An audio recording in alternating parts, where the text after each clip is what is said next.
Born into power, woven into destiny, Michal was no ordinary woman. She was a princess, the daughter of Israel's first king. She loved a rising warrior named David, a man after God's own heart. Their love should have been a story of loyalty, royalty, and legacy. But behind palace walls, jealousy brewed, betrayal lingered, and a crown weighed heavy with pride. What began as love quickly unravels into lies, escape, and silence. Michal, the woman who once saved David's life, would one day watch him dance before the Lord, and her heart, once full of love, would turn cold with contempt. But why? What happened to the love they once shared?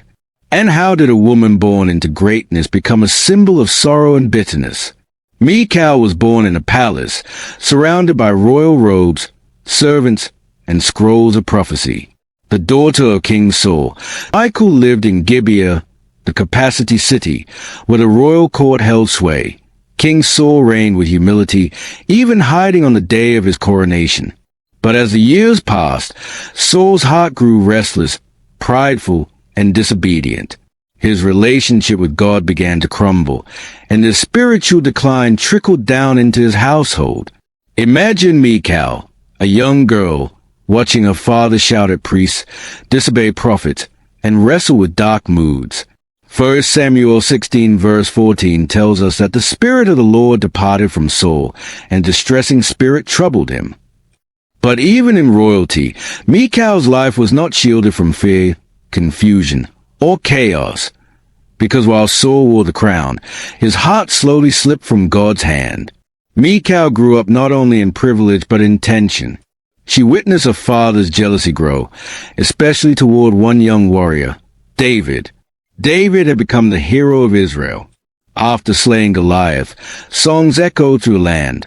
Saul has slain his thousands, and David his tens of thousands. These words pierced Saul's pride, but not Michal's heart. No, Michal saw something else in David. Bravery, humility, destiny.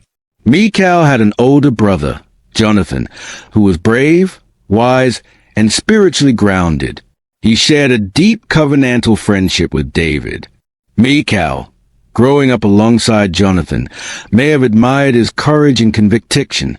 Jonathan was a steadying force in the palace, someone Michal might have looked up to when her father's anger darkened the halls. Living in a shifting kingdom. As Saul's kingdom grew unstable, so did the political tensions. Israel faced constant battles with the Philistines. Prophets like Samuel came with words of rebuke rather than blessing. David's fame rose swiftly after killing Goliath, and Saul's mood swung wildly between admiration and hatred. Michal grew up watching power turn paranoid. And yet, in the midst of this whirlwind, she was still a princess. Her days were filled with expectations to be graceful, obedient, wise, and above all, loyal to her father and her house. But in her heart, Michal was more than just a royal daughter.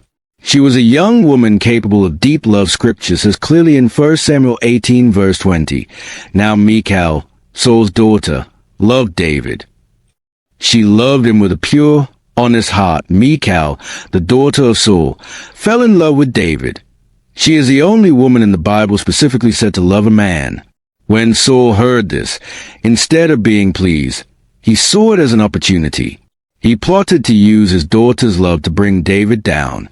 He offered Michal to David, but not as a blessing, but as a trap. Saul set a dangerous bribe price, the foreskins of 100 Philistines, hoping David would die trying. But David, empowered by God, went above and beyond. He returned with 200 foreskins. Saul had no choice but to give Michal to David, and they were married. Though Saul had given Michal to David, his hatred for David only grew.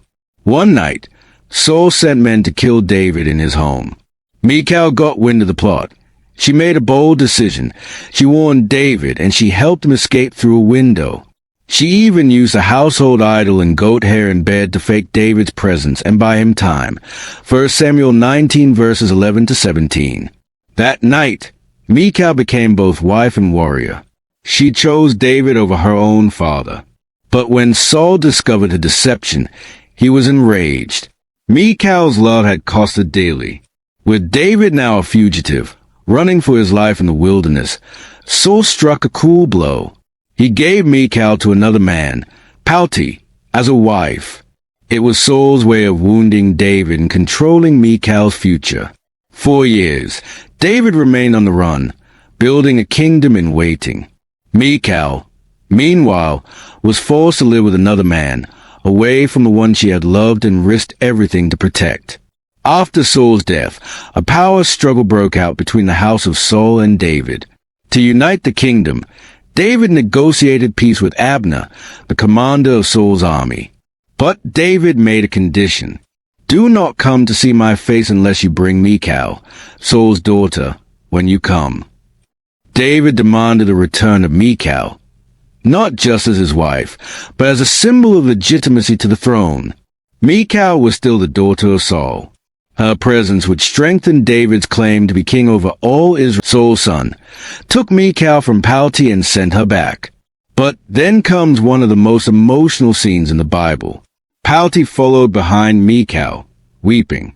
He had loved her. He wasn't ready to let go. But his pleas meant nothing. Michal was being returned, not in love, but as a political pawn.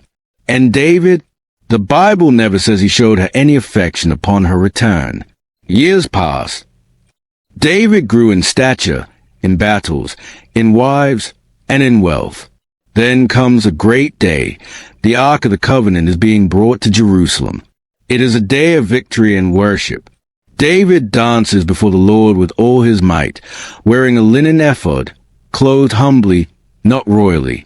And Michal watches him from a window.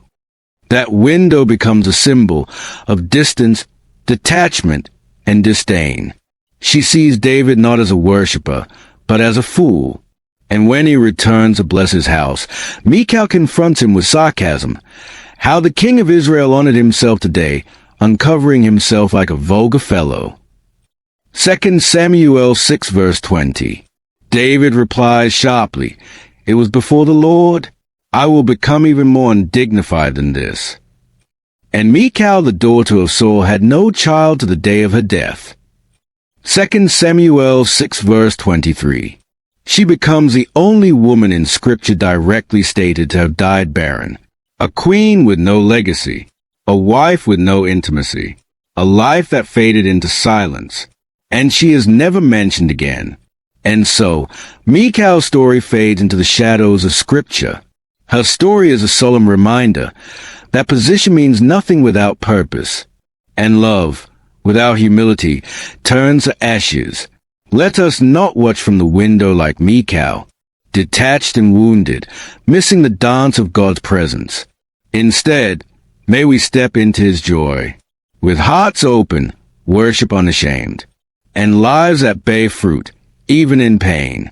Because in God's kingdom, it's not the crown that defines you, but the position of your heart. Michal allowed pain and pride to take over her heart. Her inability to forgive or celebrate what God was doing led to her spiritual and physical barrenness. May we be women and men who love boldly, worship freely, forgive quickly, and live fully, so that our stories may not end in barrenness, but in beauty, legacy, and divine purpose. Lesson from Michal's story. 1. Don't stand at the window when God is moving. While David danced before the Lord in worship, Michal stood at a distance in judgment. We must never let pride or wounds keep us from participating in God's presence. 2. Obedience to God matters more than titles and positions. Michal was a king's daughter, a queen, but she missed her purpose. Titles don't guarantee fulfillment. It's our heart before God that truly counts. 3. Worship is personal and powerful. David's public worship was misunderstood, but it was sincere. Michal's mockery reminds us to honor others' expressions of faith and to never despise what pleases God. 6. Unhealed wound can silence destiny. Michal's unresolved pain defined her ending. When we don't allow God to heal our hearts, our stories can end in silence instead of fruitfulness. If you were blessed with this story, don't forget to like, share, and subscribe for more power-fueled Bible stories that speak to the soul. Until next time, stay rooted in truth and never stop seeking His heart. Thank you for watching.